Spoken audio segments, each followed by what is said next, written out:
할렐루야. 하나님께는 영광이요 우리에게는 은혜가 넘치는 귀한 시간이 되기를 바랍니다.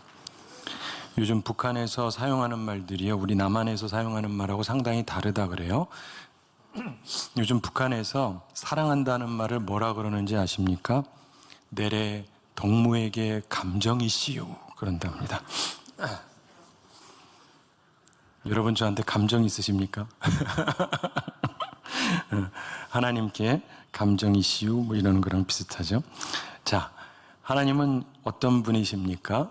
흔히 사랑의 하나님, 공의의 하나님, 뭐 전능하신 하나님 뭐 이런 표현들을 우리가 잘해요. 다 맞습니다. 근데 동시에 하나님은요 거울 같은 하나님이세요. 이건 아주 중요하고 큰 깨달음입니다. 이 사실을 잘 기억하시기 바랍니다. 하나님은요 거울 같으신 분이에요. 여러분 거울 앞에서 웃으면 웃음을 보시죠? 그리고 거울 앞에서 찡그리면 찡그린 모습을 보게 됩니다. 내가 하나님께 하는 그대로 하나님도 보여주세요. 오늘은 구약에서 두 명의 신앙의 인물 제사장과 선지자를 봅니다. 그리고 신약에서 두 명의 강도를 보게 됩니다. 근데 우리가 좋은 직분을 가지고 있느냐, 강도처럼 살았느냐, 이거보다 더 중요한 것, 그것은 하나님 앞에서 어떠냐, 이게 중요한 것입니다. 거울 앞에서는요 내 직분보다 내 표정이 훨씬 더 중요한 거 아시죠? 하나님은 거울 같은 하나님이십니다. 그래서 오늘은 거울 같은 하나님을 존중히 여기라 이런 제목으로 말씀을 나눕니다. 우선 구약 본문에서 제사장 엘리 그리고 선지자 사무엘을 비교해 보겠습니다.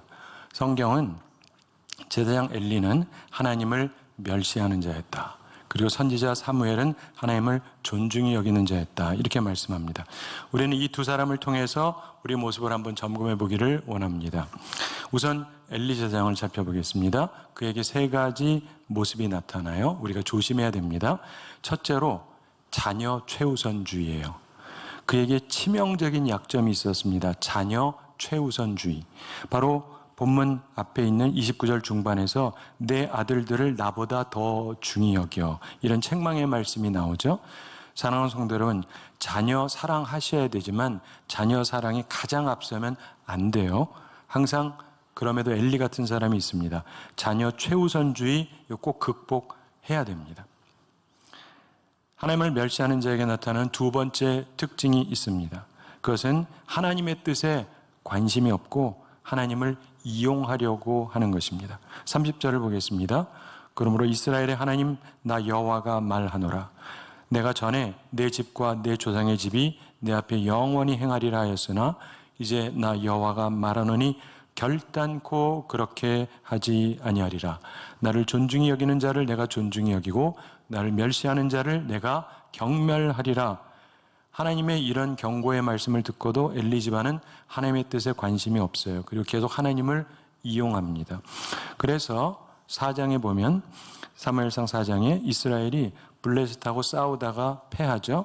그러자 승리를 위해서 하나님의 언약궤를 가지고 나갑니다. 하나님한테 묻지 않고 자의적으로 그런 거예요. 하나님을 이용하려고 한 것입니다. 참고로 사사기에 여러 전쟁이 있었습니다. 근데 법궤를 앞세워 나가지는 않았어요. 기드온이 300명 용사하고 함께 나갈 때도 그리고 삼손이 블레셋하고 싸울 때도 법궤를 사용한 적이 없죠. 수백 년 동안 이스라엘은 전쟁에 법궤를 들고 나가지 않았습니다. 그래도 하나님이 도와주셨어요. 근데 엘리의 아들들은 법궤를 들고 나가요. 엘리도 허용했습니다. 왜요? 하나님의 뜻엔 관심이 없어요. 단지 하나님을 이용하려고만 했어요. 결국 큰 패배를 당하고 수치를 당하게 되었습니다. 하나님을 멸시하는 자에게 나타나는 세 번째 특징이 있었습니다. 그것은 자기도 하나님께 경멸히 여김을 받는다는 거예요. 본문 30절 후반에서 하나님께서 말씀하십니다. 나를 존중히 여기는 자를 내가 존중히 여기고 나를 멸시하는 자를 내가 경멸하리라. 이렇게 말씀하세요. 여기서 존중이라는 말 히브리어로 카바드라고 하는 단어인데 무겁다 이런 뜻이에요. 즉 하나님을 중하게 여기는 사람, 무게 있게 여기는 사람은 하나님께서도 그 사람을 중하게 여겨주겠다 이런 말씀이에요. 거울 같은 하나님을 말씀합니다. 그리고 멸시라고 하는 말은 히브리어 바자라고 하는 말인데 무시하는 걸 말해요. 그리고 경멸 이 단어는 히브리 말로 카랄이라고 하는 말인데 적다, 줄다, 감하다 이런 뜻입니다. 즉 하나님을 무시하는 자는 하나님께서도 가볍게 다루시겠다 이런 뜻이에요. 즉 거울 같은 하나님을 말씀합니다. 자, 하나님을 멸시하던 엘리의 두 아들 모두 죽임을 당해요. 그리고 엘리는 그 두 아들이 죽임당했다는 비극적인 소식을 듣고 놀라 자빠지면서 목이 부러져서 죽습니다. 또한 그의 아들 비느하스의 아내가 임신 중이었는데 그 소식 듣고 조산하다가 죽습니다. 하나님께서는 하나님을 멸시하는 가정을 경멸하셨습니다. 반면에 선지자 사무엘은 하나님을 존중히 여기는 자였어요. 그의 세 가지 특징 우리가 배우게 되기를 바랍니다. 사무엘, 하나님을 존중히 여기는 사람의 첫 특징은 하나님을 위한다는 거예요. 하나님을 위한다. 본문 35절 초반에서 내가 나를 위하여 충실한 제사장을 일으키리니 이렇게 말씀하죠. 내가 나를 위하여, 하나님께서 하나님을 위하여 제사장을 일으키신다. 하나님을 위하는 자를 세우시겠다는 거예요. 사무엘은 하나님을 위하는 자였습니다. 그는 나실인이었죠. 어렸을 때부터 나실인이었습니다. 그는 하나님께 완전히 헌신된 삶을 평생 살았습니다. 그의 어머니 한나를 기억하시죠? 아이를 못 낳았어요. 그래서 하나님께 서원 기도를 드립니다. 아들을 주시면 내가 그의 평생의 그를 여호와께 드리고 삭도를 그 머리에 대지 아니하겠나이다. 그리고 하나님께서 아들을 주시니까 자기 서원을 지켰어요. 자녀 최우선주의로 살지 않았습니다. 하나님 최우선주의자였던 것이죠. 하나님을 존중히 여기는 사람의 둘째 특징은 충실하다는 것입니다. 충실하다. 본문 35절 초반에서 하나님께서 하나님을 위하여 충실한 제사장을 일으키시겠다 이렇게 말씀하시죠. 충실한 자를 하나님께서 찾으십니다. 충실하다 이 말은 히브리 원어로 아만이라고 하는 단어인데 그 뜻은 확증하다, 지지하다, 성실하다, 믿을만하다 이런 뜻입니다. 성실하고 믿을만한 자를 말하는 것이죠. 사무엘은 하나님의 일을 위해서 충실한 자, 성실하고 믿을만한 삶을 살았습니다. 하나님을 존중히 여기는 사람의 셋째 특징은 하나님의 뜻대로 행한다는 거예요. 자기 뜻이 아니라 하나님의 뜻대로 행한다. 본문 35절 초반에서 내가 나를 위하여 충실한 제사장을 일으키리니 그 사람은 내 마음 내 뜻대로 행할 것이라. 내 마음 내 뜻대로, 즉 하나님의 마음 하나님의 뜻대로 행하는 사람을 말하죠. 사무엘이 그러했어요. 사무엘이 처음 하나님 음성 들었던 사건이 바로 다음 사무엘상 3장에 나오죠. 그가 들은 내용이 뭡니까? 엘리 제사장의 집안이 망하게 될 거다 이런 말씀이었습니다. 이 사건은 하나님께서 거울 같은 하나님이라는 것을 우리에게 가르쳐 줍니다.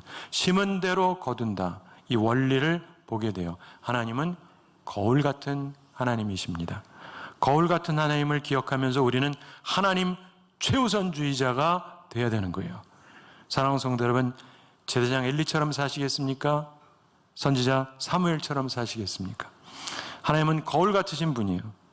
하나님 앞에서 하나님 중심, 하나님 최우선주의자로 살아서 저주를 피하시고 생명력 넘치는 삶을 살아가는 그런 우리 모두가 되기를 바랍니다. 이제 잠시 신약 본문을 살펴보겠습니다. 예수님께서 십자가에 달리셨을 때 양편에 강도들이 달려 있었죠. 그 내용입니다. 자, 우리는 또 어찌 보면 이 두 사람하고 또 비슷하기도 하죠. 우리 모두 죄인이지 않습니까? 근데 이 둘이요, 최후가 완전히 달라집니다. 우리는 이 둘을 비교하면서 역시 거울 같은 주님을 보게 됩니다. 예수님을 비방하던 강도와 겸손히 간구하던 강도가 있었습니다. 나는 어느 쪽인가 한번 생각해 보시기 바랍니다. 우선 예수님을 비방하던 강도를 잠시 생각해 보겠습니다. 이 사람에게 세 가지 문제점이 있었습니다. 우리가 조심해야 되는 것이죠. 첫째로 무지한 거예요. 뭘 알지 못해요. 뭘 몰라요? 자기 죄를 몰라요. 자기 죄를. 많은 경우 사람들이 무지해서 자기 악행으로 인해서 다른 사람들을 얼마나 상하게 했는지를 잘 몰라요. 그리고 이 강도처럼 주님을 회방합니다. 주님을 비방을 해요. 자기 죄에 대해서 무지한 사람, 이런 사람들이 이 비방하는 강도같이 되는 것입니다. 둘째로 예수님을 비방하던 강도의 문제점은 자기 고통에만 민감한 사람이었다는 것입니다. 자기 고통에만 민감하다. 이 강도는 자신의 죄에 대해서는 인식이 없어요. 그렇지만 자기 고통에 대해서만 민감을 했어요.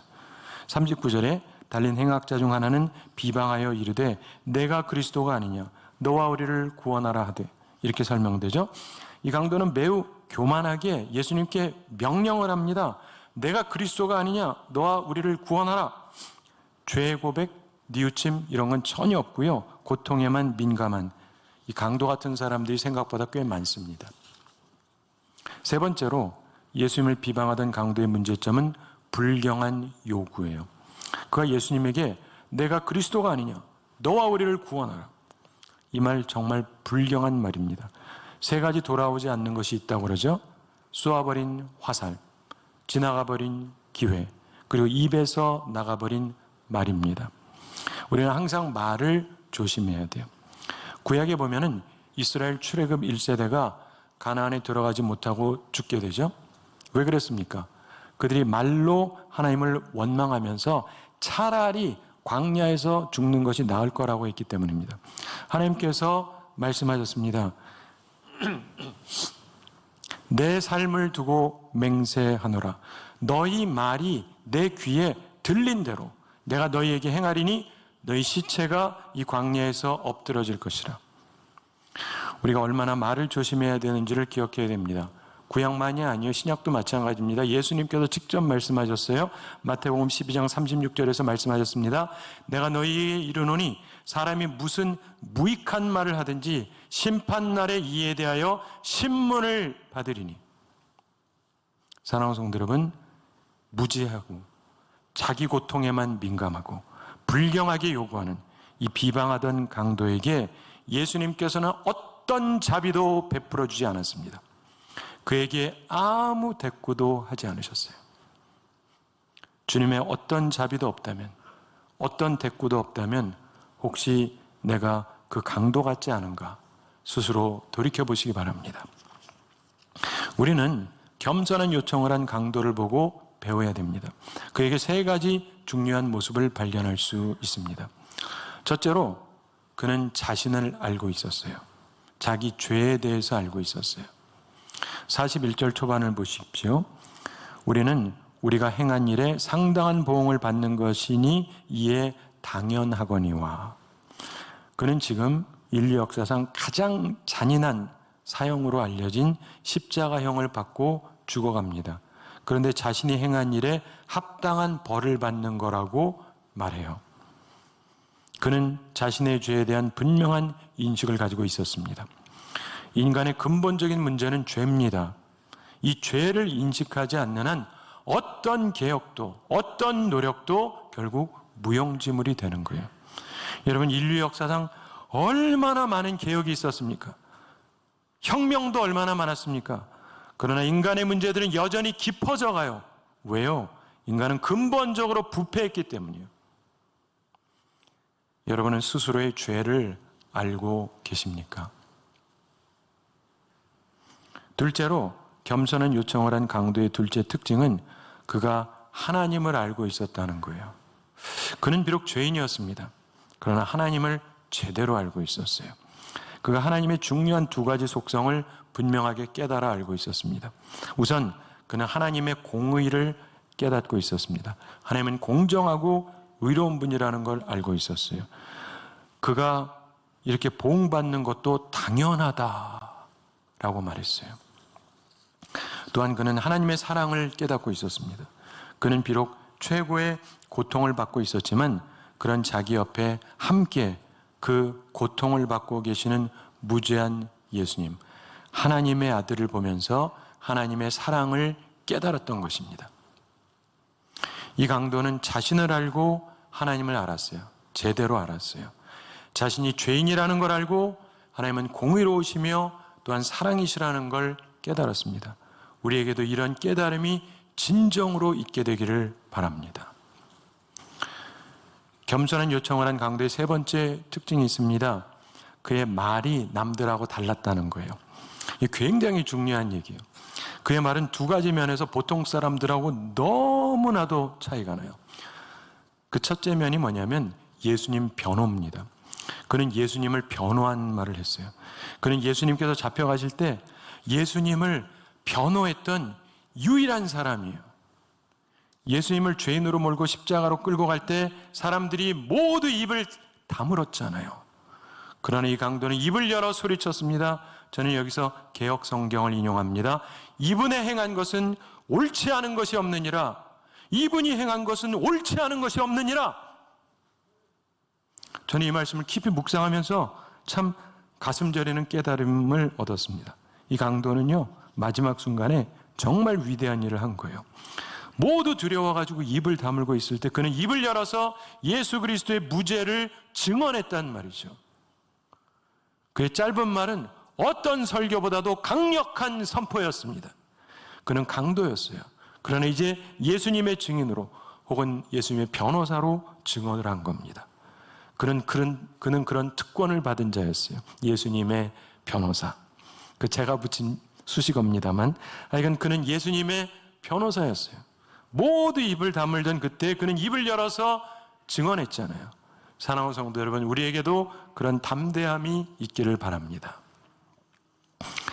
그의 말이 남과 다른 두 번째면은 그가 예수님께 겸손하게 요청했다는 거예요. 그는요, 살려고 하지 않았습니다. 주님께 살려달라고 하지 않았어요. 얼마나 힘들었겠어요. 근데 고통을 좀 면하게 해달라고도 하지 않았습니다. 그는 그냥 그 십자가 위에서 그리스도와 함께 죽으려고 했어요. 단지 그리스도와 함께 죽고 그리스도와 함께 다시 살고 싶어 했던 거예요. 그래서 예수여 당신의 나라에 임하실 때 나를 기억하소서 이렇게 겸손하게 구했습니다. 우리는 흔히 예수님 비방하던 그 강도와 같은 모습을 잘 보이잖아요. 하나님은 전능하지 않으십니까? 근데 왜 나를 이렇게 힘들게 하십니까? 제발 날 좀 편하게 해주세요. 이 문제 좀 해결 좀 해주세요. 우리는 죽지 않으려고 맨날 발버둥만 치잖아요. 우린 죽기를 싫어합니다. 생존하려고 발버둥 쳐요.